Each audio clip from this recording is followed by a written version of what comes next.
ang talagang kinilala sa iba't ibang bansa. At maraming Meksikano galit din dito, no? At recently ang pinatulog, ano ba yung pinatulog mo nakarang Kenyan? Ha? African. Huwag masyado kasi yung negosyo natin lumalaki sa Africa. Huwag masyado. Okay. So, ang bago nating WBO champion. Okay, Ben Rabe, on the show! Good morning! Maraming salamat po sa inyo lahat. Maraming salamat sa M Global. Simula po ng 2009, nagtitake na kami ng lahat ng product ng M Global.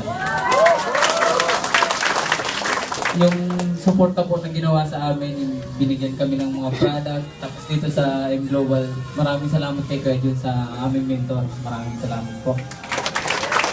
Ang C24/7 at ang college school, lagi po namin tinitake. So lahat ng product ng M Global, yun po yung nakakatulong sa amin.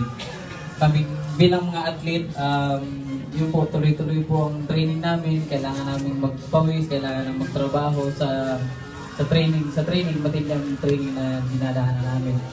So ngayon, yun po yung nakakaluwag sa amin, yun ang nakakatulong sa amin mga product ng M Global. Kaya maraming salamat sa M Global. Sa inyo po, maraming salamat sa inyo. Sana po, walang trabaho na mabilis lang. Lahat ng trabaho pinaghihirapan, pinag-aaralan. So, sana kayo po tuloy-tuloy kayo at maging porsigido kayo at sana visualize nyo kung ano yung goal ninyo. Maraming salamat po.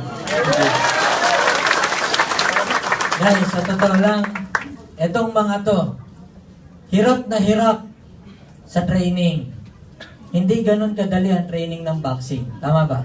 Hindi ganun kadali. Isipin mo, sa training pa lang, binubugbog ka na. Sa training pa lang, papatakbuhin ka kung saan sa bundok. Tama? So, hindi ganun kadali ang pinagdadaanan nila. Training pa lang. Tapos pag-akyat sa ring, hindi tumatagal ng 2-3 rounds. Alam mo yon, yung kalaban na, hindi kayo. Okay? Pero yung tinasabi ko sa kanila, alam nyo yung training na nangyayari sa inyo, mabigat. Mga suntok, push up, everything, takbo. Alam nyo yung training sa M Global, uupo ka lang. Yung training sa M Global, uupo ka lang, makikinig ka lang, kailangan motivated ka lang, gusto mo alam mo kung saan ka pupunta. Tama? Because lahat tayo may goals. Sila may goals, tayo may goals din. Pero sabi ko sa kanila, marating nyo yung mga goals nyo, mag-training din kayo sa M Global. Kasi sa training sa M Global, walang suntok, upo lang. Tama ba? Hey, so guys,